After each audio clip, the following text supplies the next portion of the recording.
Hello everybody, good morning and welcome to the United Stand. This is your latest Manchester United news, transfer news. It's also the preview for the Liverpool game. It's fast fire actually for Manchester United over the next 2 weeks. We've had midweeks off with no Champions League football, but we now have Liverpool tomorrow night, and next week we've got Arsenal on the Saturday, and then we've got Chelsea on the Thursday. So lots of games for Manchester United. Mission impossible, you could say that about the Liverpool game. We'll be talking about that. Some very interesting ideas I've got about how we need to approach this game, but also some quite big updates. I know last night I was meant to give you a big update on the Sunday show. I sort of did give it, but I didn't focus on it as much as I should have done. The Nunez story, also outgoings, a couple of bits that I got yesterday about Man United that we'll get into as well. We've also got some topical stuff this morning coming in about Paul Mitchell, Director of Football for Manchester United, potentially not. This is coming from David Ornstein, and some people getting excited that Erik ten Hag could be appointed officially as Manchester United manager this week. We'll get into all of that as well.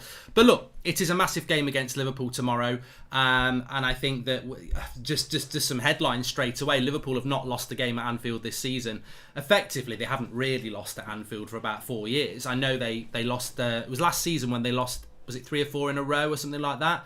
No fans in the ground. I don't think Liverpool have lost a league game with fans in the ground for, tell me, I don't know. How many years is it since Liverpool lost a league game at home with fans in the ground? It's got to be 3 or 4 years. So we're not going there to win. We're going there to try and not get beat. And to do that, I think we need to play in a very, very specific way. I've put a team there on the left. People are saying Lingard's got to play, Lindelof DM. This is what I would do. I looked at Liverpool. They've conceded hardly any goals. I think they've only conceded 7 goals at Anfield this season. Our away record's not great. We've got to go there and defend. And we can't. I mean, Jem says he likes that lineup. I did think I'm a little bit late because I tweaked it a couple of times. This is what I would do. I can't predict the lineup because it's very hard to predict what RANGNICK's going to do now. He's in that sort of area now where he picks a midfield of Lingard, Pogba and Bruno. So I don't know what he will do. But what I would do is I would look at the weaknesses of the weekends and I would look at the strengths of Liverpool. We are at Anfield. They are an amazingly good football side. They will attack us relentlessly. They will play a high line. We cannot go there and play a midfield that's got Pogba and Bruno in it.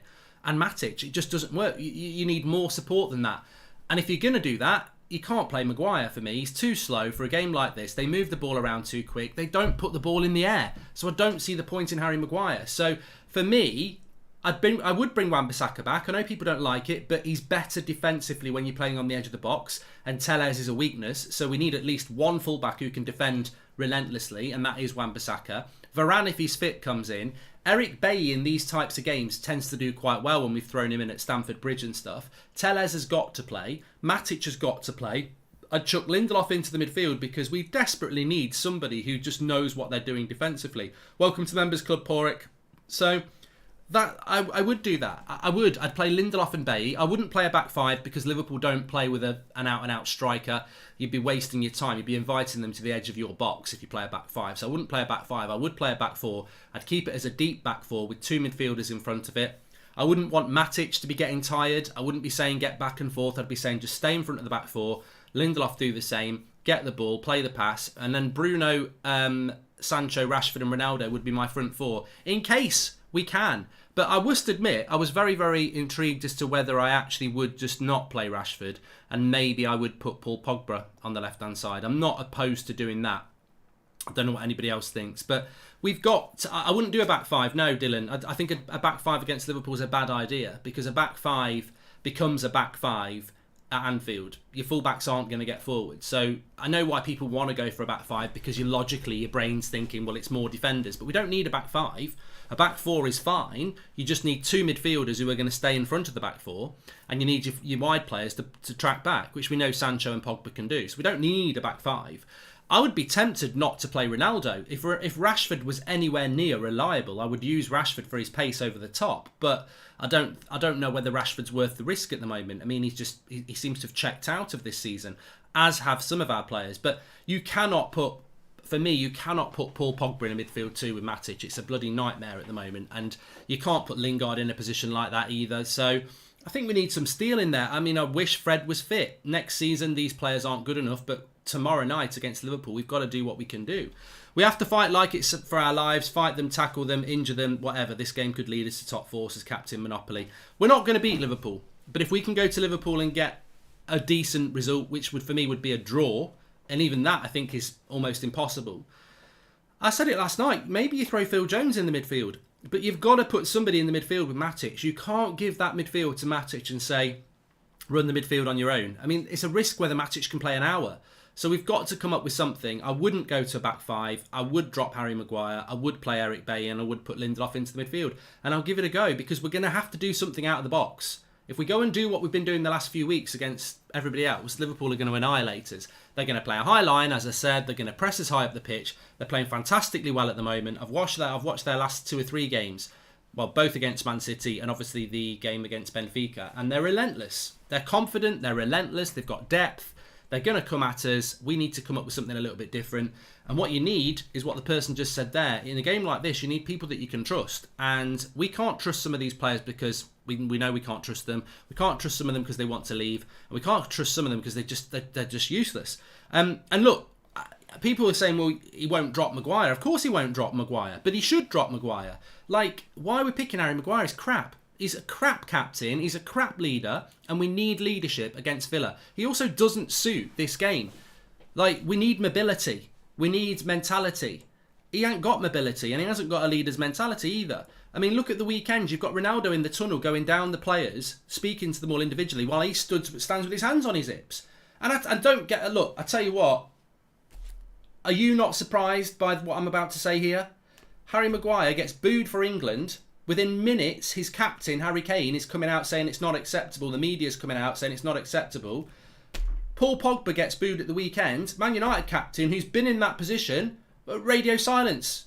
What's that? I'm waiting to hear something from Harry Maguire. Don't worry, it's just tumbleweed going over this weekend. He's eating his Easter eggs. Captain of Man United, who's been in that position where he's been booed and has got his mates in the media to make a big, massive deal about it, where press conferences were being asked of Premier League managers and they were having to talk about Harry Maguire being booed. His teammate, he's the captain of, gets booed. He says nothing. Absolutely nothing. And this is the guy that's the leader of Manchester United. You know what? I don't really get involved in the politics of United because there's no point.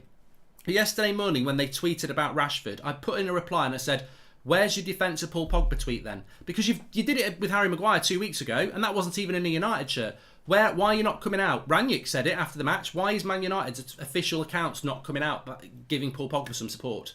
Is he not one of us? Is he not a United player then? But even worse is this guy who wants to be our captain. I mean, somebody said, I've got no evidence of this, but apparently he did a story or something saying, thanks for sticking with us.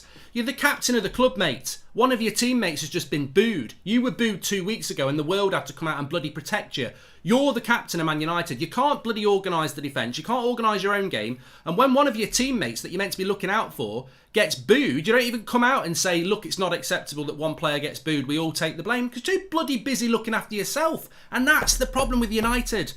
It's unfortunate that Harry Maguire's the captain, but he absolutely symbolises the problem with Man United this year. Pull the ladder up, Jack, and sod the rest. They're all looking after themselves. They're not bothered. The captain of Manchester United can't be asked to come out and protect his players because he's too busy protecting himself.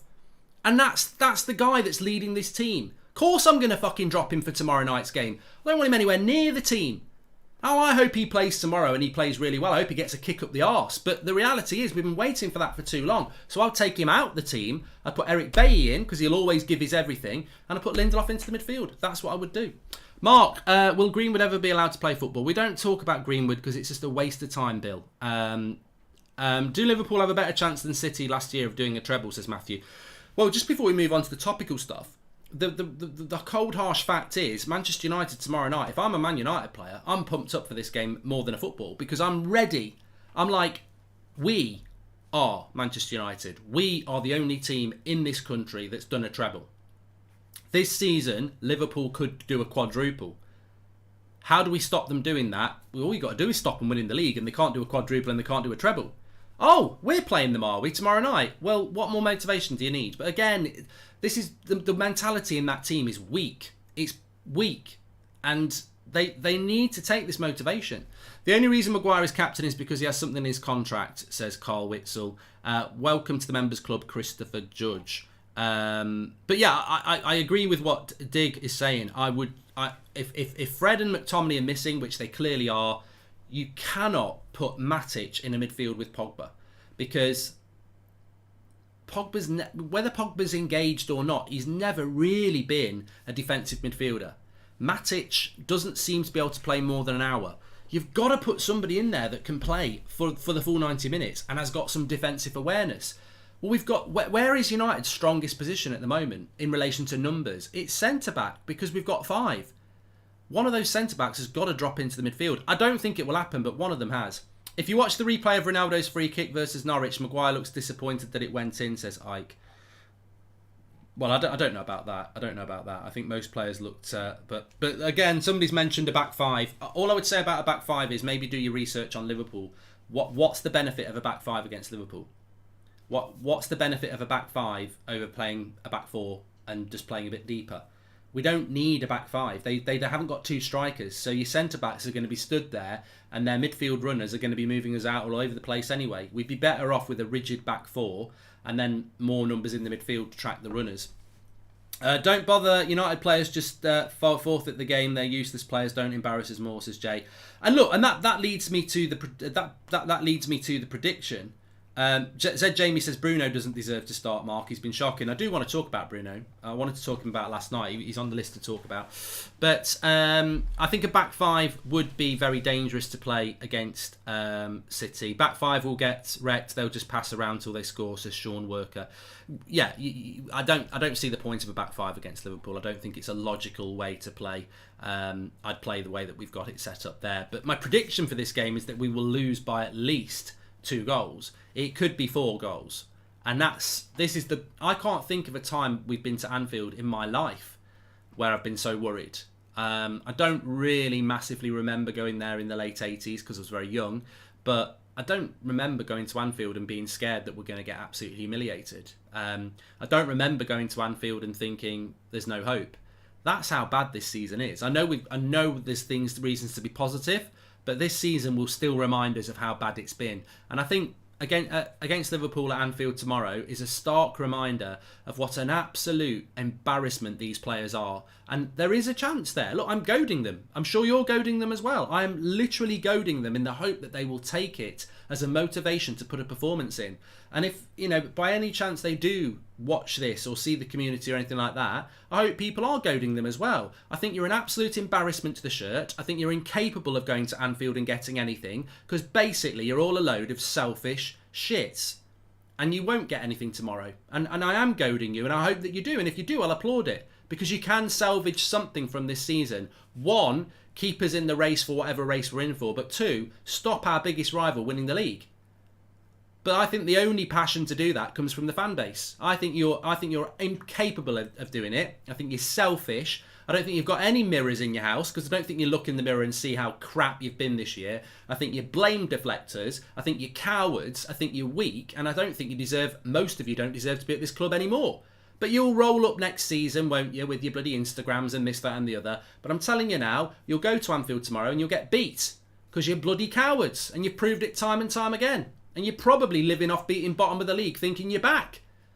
Well, prove us all wrong tomorrow. Go tomorrow and put in a good performance. And look, I'm not going to mess about. I put Bruno into this chat as well. I watched the Ajax game yesterday and I was having a chat with somebody afterwards, and I was saying, you know what? Bruno Fernandes, he's basically got to remodel his game. He is infuriating. He's a hood. I'm fed up of Bruno this year. And he's one of my favourite players. And he's got the capability of doing it. But I'm fed up of Bruno getting the ball. And the minute he gets the ball, not even the minute, that's too long. The second he gets the ball, bang, I'm having a shot, or I'm trying to hit a 30-yard pass, or I'm trying to play a worldy pass. He never puts his foot on the ball and just slows it down a little bit. Now, that sounds ironic because we're all bored of crab football over the last 5 years, but he's got to slow his game down. Retention of the ball. He plays at 100 miles an hour, and it's so bloody annoying, especially with his passing. How many Norwich players did he hit at the weekend? How many misplaced passes he played over the last month? He has got to sort his game out, and tomorrow night against Liverpool is the perfect game for it, because he is not going to be able to hit worldy passes. It's just not going to happen. So we need Bruno Fernandes to start slowing his game down and playing more intelligently, because certainly we're not going to have a lot of the ball against Liverpool, and therefore against Liverpool we need some possession. Now obviously these players are a bunch of bottlers, so they won't want possession, but we need to try and keep hold of the ball. We need to try and win some corners. We need to try and keep them up the other end of the pitch. And I mean, look, I agree. There was some, Jamie said it in the chat, didn't he? Completely agree. Realistically, if we had any options, if we still had Donny van der Beek at Manchester United, then I would drop Bruno. Yeah, I would. Definitely I would, because I think that the reality is that he's just not been good enough for the last few weeks. He's been one of the poorest performers in the team. So yeah, I agree. I'd drop him as well. But you know, we're not going to see it, are we? We're not going to see Bruno Fernandes dropped. We're not going to see Harry Maguire dropped. We'll see him running out tomorrow. They don't deserve to. They absolutely boil my piss at the moment. I'm disgusted with so many of our players. The only two that really come out consistently with any positivity is De Gea and Ronaldo. And of course, I'm putting Varane into the team. I've got to be honest. If I'm Raphael Varane and I'm still not quite right, I'm saying keep me back for the Arsenal game. It's a horrible game to come back into. I just can't see it. My mood is going to be ruined for the next week, and all social media would need to be turned off. I can't wait for it, says Akil. I tell you what, Akil, I'm just so disappointed, really, that our season is so bad that we're going to Anfield with no hope. I mean, I've never known that. Our biggest rival, and we've got no hope. So yeah, it's going to be very interesting to see what happens.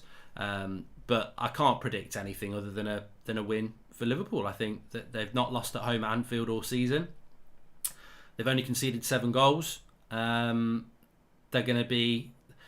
The reality is that game's won before it's even kicked off, because Liverpool are motivated. They're in the Champions League, they're in the FA Cup final, they've won the Carabao Cup, they're in a title race. They're just massively excited as a fan base, as a club. They're massively motivated. And we've not been motivated since probably the opening month of the season. When motivated players come against lazy players, you know what the outcome's going to be. And players should be ashamed, I agree. But the reality is the game's not kicked off yet. They have got an opportunity tomorrow to go and surprise us, but I've never known a game at Anfield where I'm just totally and utterly fed up about it. I really can't see us getting anything out of it. So my score prediction is and even this seems conservative, I'm going to go 3-0 Liverpool, but it could be more, which is embarrassing. We'll see. Anyway, let's get back to something a little bit topical. There is some topical news this morning. So 3 things I need to talk to you about. First of all, Erik ten Hag, will he be official this week? There was a report in the Mail last night saying that Manchester United will unveil Erik ten Hag as their official coach this week. I don't think we will. I wouldn't be surprised if we do, but I don't think we will. I think people think because the cup final's out the way, that's it. But they lost the cup final, which makes the league title even more important. And they're 4 points ahead of PSV. I think they've got 5 or 6 games to go. Their next game is on Saturday, and I think they've got a couple of difficult games still to play. I think they've got Alkmaar and Utrecht or something like that, or maybe it's 20. I can't remember. But I don't think Ajax will change their mind on it being announced this week, because it could derail their league form. So it could get announced officially this week, but I don't personally think it needs to get announced officially. We already know he's the manager. You know, fair play to United. They've allowed that to get out there. So we've already got that sorted. So I don't think it'll happen this week. If you don't believe me, watch the replay. He doesn't celebrate at all, says Ike. Okay. I don't think anybody doesn't believe you. I just don't think anyone really gives a shit about whether Maguire looked like he wanted to celebrate Ronaldo's winner or not. I mean, I'm more interested, Ike, in the fact that our captain, who was booed a couple of weeks ago, and Harry Kane came out within minutes to say it was unacceptable. As the captain of England, he came out and protected his teammate who'd been booed. As the captain of Manchester United, who's been booed recently, Harry Maguire couldn't be asked to come out and protect Paul Pogba. That doesn't show you any leadership at all. That's what I'm bothered about. They're very difficult games, Mark, says Robert McCormack. And am I the only one who thinks we are not going to get a single point in the next 7 games, says Jay? We'll get more points, Jay. We've still got Brentford at home, Brighton away, Palace away. But I do agree with you that Arsenal away, Liverpool away, and Chelsea at home are going to be big challenges. We've got 54 points. I think if we get 60 points, we'll be in the Europa League. That's what I was looking at the other day. So we need to find 6 points. We need to find 10 points if we want to not be the lowest ever point score we've had in the Premier League, which I think we will end up with. And look, going back to that as well, it's 8 o'clock kickoff tomorrow night, Charlie. Going back to that as well, don't forget we're playing Liverpool tomorrow, but remember these set of players as well, led by Bruno and Harry Maguire and all these crap performers this week, and bloody Scooby-Doo and Rashford and all the bloody, we're this, we're that, you're crap. You lot are going to be christened the worst ever Manchester United Premier League side, and the Premier League's been going for 30 years.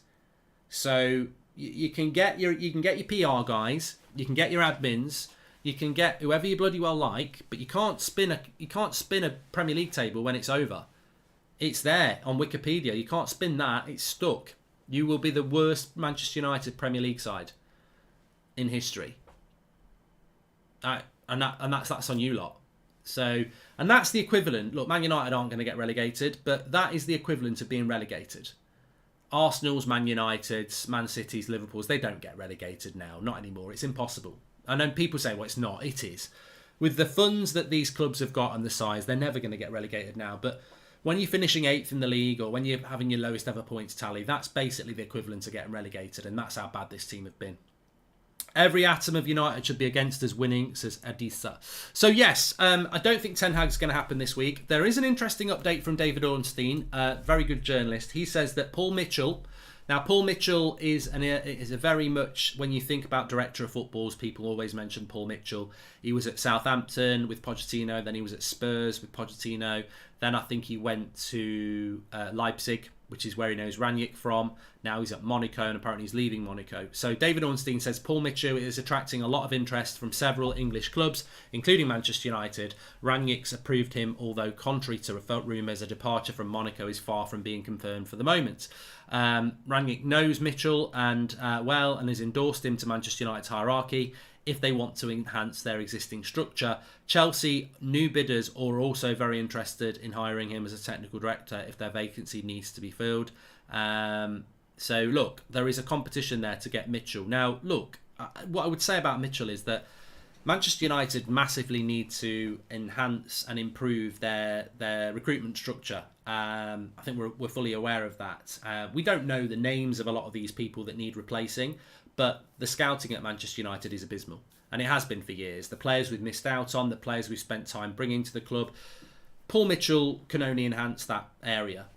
He's from Manchester. He's got a good relationship with RANGNICK. I think this would be his dream job. And I think we should move everything to try and get him. But if we wait and Chelsea go for him, he'll probably end up at Chelsea, because Chelsea are just very, very good at this sort of thing. The structure, the infrastructure of the way that Chelsea are run, they're much better than us. So United need to move for this and get it done. And my only concern is that there'll be people in the club going, well, that's me out of a job. And I don't want Mitchell to come in because that's my area. And are we dealing with the Fletchers and the Murters of this world who basically don't want to highlight the fact that they need to be, reduced in their role, etc. But I hope we can do something around Mitchell. Hi Mark, why do you think Maguire keeps getting picked by the current and last manager? I honestly thought RANGNICK would make change for the better. Akil, look, he will start tomorrow. I really like Ralph RANGNICK. He's got a press conference today. We'll be reacting to that at 2 o'clock. I really do like Ralph RANGNICK, but I must admit, it's not been perfect. I love his interviews. I think he's a very intelligent guy. But to be honest with you, and I've said this a few times, it's not all positive. Sometimes you look at his team selections, you look at his team decisions, and you think, this could be Solskjaer. Like, the football's not the way I expected it to be. And certain players have ridden storm. I mean, I go back to January when we played Villa and we played Varane and Lindelof. And Lindelof, around that time, had the horrific burglary, didn't he? So he came out of the team. Maguire came back into the team, didn't even play well. Lindelof got over his family issues, comes back and doesn't walk straight back into the team. Like, Maguire just always took the spot back. And I'm like, he's the worst captain we've had. I think he's 100% the worst captain I've ever known. And he's not better than Eric Bailly or Victor Lindelof. So I don't know why he keeps getting picked. I don't actually know why he's getting picked. I don't. Is it dressing round politics? I mean, we've heard from players leaking stuff that they don't understand it either. Favourites. And he is definitely a favourite within that football club. But if I was anyone in Man United, I would sit down and go, why do we treat him like a favourite? He's a massive waste of money. He's 29. He's not actually that good. He's not going to get any better. He's not a very good captain. Why are we sticking with him? In many ways, he's like Solskjaer. Like, he's a nice guy. Let's stick with him because he's a nice guy. But ultimately, the board made themselves look stupid with Solskjaer because they stuck with a nice guy. I don't know whether anyone heard Paul McKenna, the former coach at United, and he's an Ipswich coach now. And he's speaking about Solskjaer at the weekend, and he said he's just a good man. Oh, great. Good man. That's exactly what you need as a coach. No mention of tactical prowess or anything like that. Just a good man. And maybe that's Maguire. Just a nice guy. But I tell you, Eric Bailly is better than him, in my opinion. I challenge Klopp and co to players at Carrington. Our winning team training streak is far better than their 4 years no loss, says Mason Reed. Yeah, interesting. But look, the third thing I wanted to talk to you about that I didn't bring into the show last night was that basically Ten Hag has already been told by Manchester United that there are players that are unsellable at this football club. Not unsellable in the sense that you're not selling him, like Mourinho wanted to sell Martial and the Glazers said, no, you're not selling him. But unsellable in the sense, Kieran McKenna, I mean, I don't really care what his first name is, he's not here anymore. Kieran McKenna. But basically Ten Hag has been told that Manchester United have players that are unsellable this summer. And as I say, it's not because the club don't want to sell them, it's because they can't sell them. So effectively, Eric Ten Hag has been told that in the first year, or maybe the first 2 years, he will have players that he might not like, but he will have to work and get the best out of. Now, you can. I've never been told who those players are. I think it's unfair to even know who those players might be. But I think it's also logical that we can all start to predict some of those players. And if I had to predict what players they would be, I think Aaron Wan-Bissaka would be one that comes to my mind straight away. I think that's a position that he's 50 million quid signing, and he probably isn't good enough for Manchester United, but he's unsellable because tell me a team in the Premier League that's going to buy Aaron Wan-Bissaka, and that's the problem United have got. And I don't mind Wan-Bissaka, but I just don't think he's got a future at United. Some people would say Maguire. Look, I don't think Maguire's getting sold anyway, but who would buy Harry Maguire? Nobody. So there's two unsellable players for United straight away. I don't think Fred and McTominay are unsellable. I do think we could get a bit of money for them, but I don't think the United will want to sell them. But there are some players that are unsellable, whether they're part of the future or not. And people say, well, it's embarrassing, but at least the club are being honest. What are they going to say? You know, if you're Eric Ten Hag and you say, well, I don't want Wan-Bissaka and Maguire, for example, and the club say, well, what do you want us to do with them? We spent £130 million on them a couple of years ago. We can't just let them walk out the door for nothing. And that's the problem. We should probably loan them. That would not be a bad idea. Loaning them. We should probably do what we did with Sanchez. Hey, Mark, I'm not that confident against Liverpool, says Sakiv. Oh, breaking news. Slow sports news there. Sakiv is not confident against Liverpool. Why? Lindelof made quite a few errors versus Norwich, hardly any when paired with Varane and Bailly. If RANGNICK isn't causing this, then it's definitely the board, says Thomas. Well, I don't know when anybody... We've got Ralph RANGNICK talking at lunchtime, so he might get asked about it again. But I see that Manchester Evening News, Samuel Luckhurst, has mentioned that Man United are looking for a centre-back. Again, slow sports news, Samuel. Slow sports news. We know United are looking at a centre-back because they spoke to Akanji in February, which we spoke about on this channel. So United are looking for a centre-back. I'll never cease to be amazed by the regurgitation of news that you get in the English media. And then they repackage it as they've got an exclusive. Like, literally, we've been talking about a centre-back since probably late January. Rudiger was linked to us. Akanji we've spoken to. Timber we're interested in. So United are interested in a centre-back. And the interesting thing is that there was a quote from RANGNICK after the game on Saturday where he said, I was brought into the club because the club was conceding too many goals. And even though we've sorted that out, our defence still isn't good enough for a top 4 team in this country. That's been missed by loads of people, but that's a genuine quote from Ralph Rangnick, that he was brought into the club to stop us conceding so many goals, which he has done, but the defence is still not good enough for a top 4 club in this country. And that is, well, who's he talking about? Who is he talking about when he says this defence is not good enough for a team, a top 4 team in this country? He's not talking about David De Gea, because David De Gea is the best goalkeeper in the league. He's certainly our player of the year. He's not talking about Rafael Varane, because when Rafael Varane plays, his injury problems are an issue, but he plays very well. So he's talking about the right back, the left back, and Harry Maguire, because they're the 3 players, or Lindelof as well when he plays. So of course we need a centre back. Of course we need a centre back. Arya says Maguire should be stripped to the captaincy. Mate, he is not talking. He's not leading this team. You won't get anybody actually talking about it, and I don't know why. But the reality is, Harry Maguire could be stripped of Man United's captaincy by Erik ten Hag. That's from Samuel Luckhurst. But I mean, look, you know what? Everyone's going to love that. I'm not going to react to it because, to be honest with you, what Luckhurst has come out with this morning is just speculation. Like, Maguire could be stripped to the captaincy. Oh, could he? Really? Well, you know, He could not be stripped to the captaincy. So I'm not going to get excited by a journalist giving a speculation tweet. So what? And Man United could buy a centre back. Yeah, we already know about that. So I'm not going to get excited about it. But what I will say is this.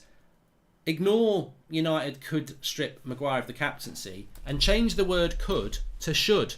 Maguire should be stripped to the captaincy. He's the worst captain we've ever had. It shouldn't be a could. It should be a should. That's what it should be. And I am stunned by the media in this country and the lack of fair reporting in this country, that when Harry Maguire gets booed by England fans, his captain of England comes out within minutes of the final whistle to protect him and say it's not acceptable. Harry Maguire then goes back to the club that pays his wages and gives him the captain's armband, plays in a game of football at the weekend, watches a teammate get booed and does nothing. Doesn't go on Twitter, doesn't do an interview, doesn't go on social media, doesn't do an article with the website, does nothing. Goes home and eats Easter eggs. You're the captain of the club. Like, you might not be good enough to be the captain, you might not be good enough to start, but how can you sit back and do nothing when Harry Kane, as captain of England, comes out and protects you, and the media come out and protect you, but you're the captain of Man United and you don't protect a player who's been booed? Whether he deserves to be booed or not, you should be coming out. So you shouldn't even be the captain. And that clip of Ronaldo going down the line is again, you're just not a captain, mate. And that brings me back to the poll that we did yesterday, who should be Man United's captain. This is on the community tab. 143,000 of you voted. 58% say Ronaldo should be captain. 31% say De Gea should be captain. 7% say Bruno should be captain. And 4% say Maguire should be captain. From 143,000 people voting. He should not be Man United's captain. He should not be starting for Manchester United tomorrow. And I really do think it's very obvious. Welcome to the Members Club. Hrish, thank you very much. Hi Mark, keep up the good work, and I hope Maguire goes back to Leicester or Spurs to Sakiv.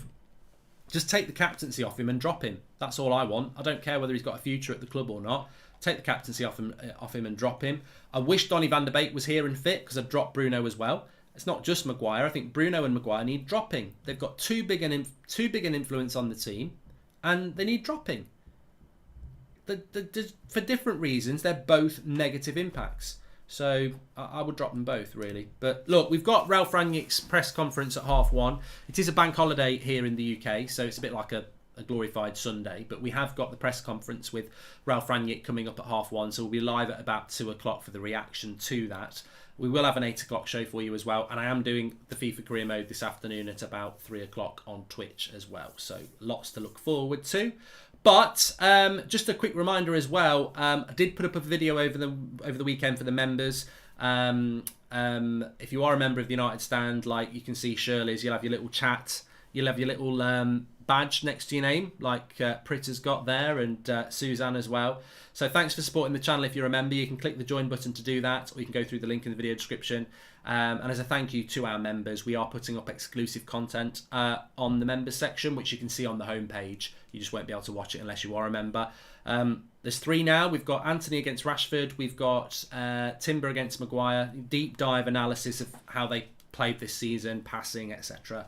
Tchouameni, we did one on the weekend on Saturday. So if you are a member, I can tell not everyone's watched it yet because it probably happened on Saturday, but it's there for you to watch. Just go to the homepage, you'll see it. So Tchouameni or the community tab, there is a community tab post there for the members as well.